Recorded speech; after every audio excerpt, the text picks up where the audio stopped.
Shalom, and welcome to another in our series of podcasts from Temple Beth, a dynamic center for conservative Judaism in Los Angeles. This is a recording of a Shabbat sermon with guest speaker Avi Neuman. For me, standing here today, it's a little bit of a homecoming. Not in terms of geography or community, because, and I'm not from Los Angeles, but I used to be a rabbi. So standing here at the Bima giving a drash is something I haven't done in a very long time. Now, I wasn't a pulpit rabbi, I was a university rabbi. And at one point, my wife and I, along with our 5 daughters, who were very young at the time, moved to Brighton, England.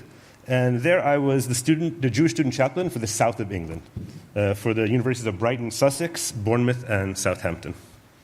And I loved the work, and I loved the teaching and the counseling, and the chance to support young people at such a formative point in their lives.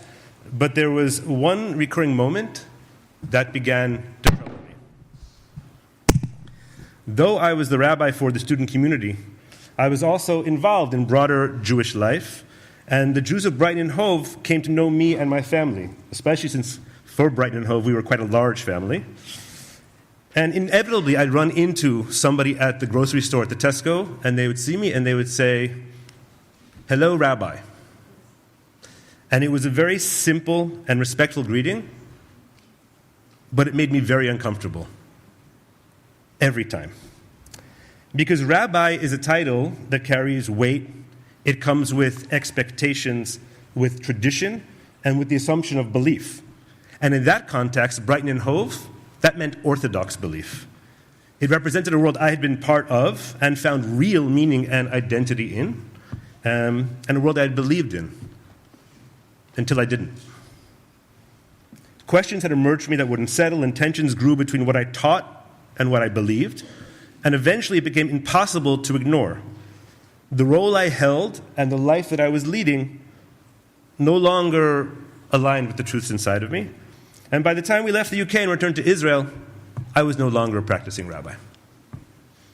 There was no single dramatic moment, there was no one incident of rupture, just a slow, quiet becoming, and then the beginning of something new. That journey wasn't easy, but I was fortunate. Even though it wasn't simple for my wife, I could speak to her honestly. I had friends who understood me. I was raised in a modern family. I had an education, I had skills, and the tools to navigate the transition. In other words, I had support, I had a landing place, and perhaps more importantly, I still had a home at the end of the process. But so many others do not. And that awareness shapes not only how I understand my own story, but how I now read certain moments in the Torah, including the parsha we read today. Parshat Ki Tetzei opens with the words, Ki Tetzei lemilchama al oivecha. When you go out to battle against your enemies. And as we marked yesterday, 700 days since October 7th, that language for me is right now a little too heavy to bear, because in Israel today, we're still very much in the midst of war. It's not abstract or distant. It's lived daily by our sons, my daughter, our friends and family who are on the front lines. And it's carried in our hearts with the hostages still in captivity as we pray and long for their safe return home. But the Torah here is not only speaking about that kind of battle, because going out to battle is not just about the physical war of our loved ones are fighting right now. It's also a metaphor for something deeply human. The inner battles that each one of us face, the struggles of identity and belief and purpose, and that's why the Torah uses the language of when you go to battle, not if. Because these battles are not hypothetical. They come to each of us at different times, in different ways, sometimes in the day, and sometimes in the dark of night. And we all know these battles. The courage it takes to leave behind the safety of what is known, the turmoil of stepping into uncertainty, and the choice to act for the sake of conscience or integrity or maybe survival. These are not fought with weapons. They're fought in our hearts and in our families and in our communities. And that's why these words resonate so strongly with the stories of Yotzim b'Shelah, those who leave the ultra-Orthodox world in Israel not just in search of something different, but to find and sometimes to save themselves. And they do so at great risk and with profound consequences, as you'll hear as you join us for the Kiddush and Learn after services, those of you who do. And it's an act of bravery that often goes unseen.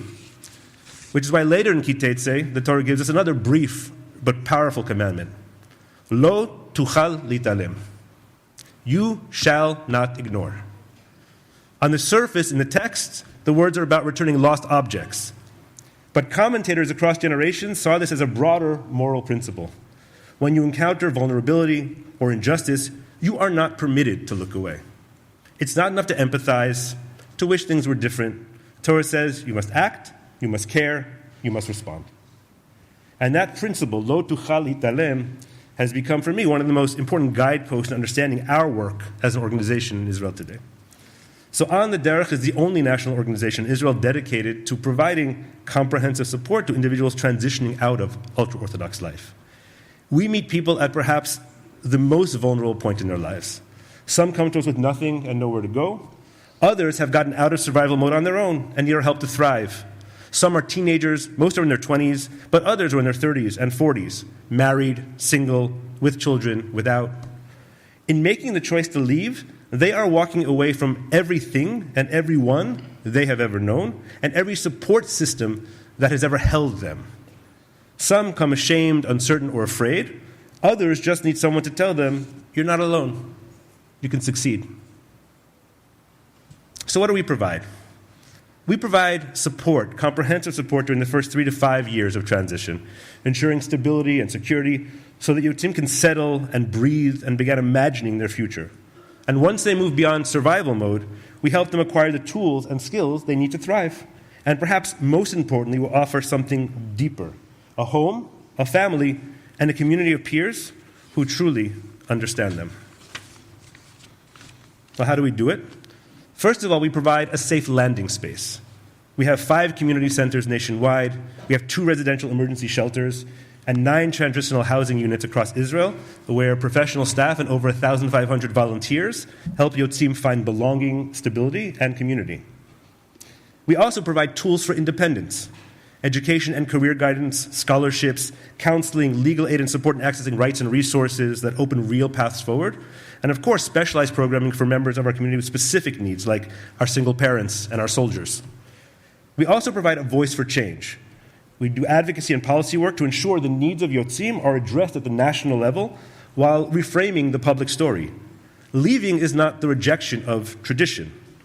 It's the discovery of dignity and identity, hope, and hopefully agency. If you leave, you're not off the derech. You're on the derech because you're on your way. Today, we serve over 5,000 participants each year, but the need is accelerating at an unprecedented pace. Only a few years ago, about 400 new Yotzim joined us each year. By the end of 2025, we'll have 1,000 new members. And over the next decade, as many as 20,000 new members will seek our support. So the demand is clear, and the growth is undeniable, and the time to act is now, because this work is not only about helping individuals. It's also about Israel's future. Right now, there are 1.4 million ultra-Orthodox in Israel, 60% of whom are under the age of 20. In 2025, fully 1/4, 25% of Israeli first graders are in Haredi schools that do not teach core subjects like math, English, and social sciences. By 2060, demographic forecasts project that they may be 30% of the Israeli population, which means 40% of the Jewish population in Israel. 30% who do not participate in the economic, security, and social life of the country. And that's why every individual choice to step into broader society, every Yotzeh who chooses education, military service, or a career, is not just a personal story. It's a building block of a democratic, healthy, and sustainable Israeli civil society. And Yotzim are an essential part of shaping Israel's future. So why am I sharing this here now with you in Los Angeles? Because I believe that in this community, like many in the American Jewish world, you value pluralism. We believe that questions are sacred, that people can grow and they can change, and they can still belong. But not all parts of the Jewish world make that space. In Israel, leaving an insular religious community is still a very radical act, and it comes with real-world consequences. And I believe that we, all of us here today, have a role to play. Not in changing people's choices, but in making sure that those who choose with courage know that they are not alone. Each individual choice echoes far beyond one life, and it contributes to the resilience, inclusivity, and democratic future of Israeli society itself. Ki tetzei lemilchama. When you go out to battle, it should not be alone. Lo tuchal lehitalem. You shall not ignore. On the derech exists to make sure that this battle, that this transition, is not carried out alone, that there is support, grounding, and security, and that no one should have to walk away without knowing that they have something to walk toward. In closing, I warmly invite you to join us after the service for the Kiddush and Learn. Yair and Sarah will share their experiences, and it'll be a chance to continue the conversation and to engage a bit more deeply. You've been listening to another in our series of podcasts from Temple Beth Am, a dynamic center for conservative Judaism in Los Angeles. If you enjoy these podcasts, we invite you to write a review on the Apple Podcast website or wherever you get your podcasts. For more information on Temple Beth Am, Los Angeles, please visit www.tbala.org.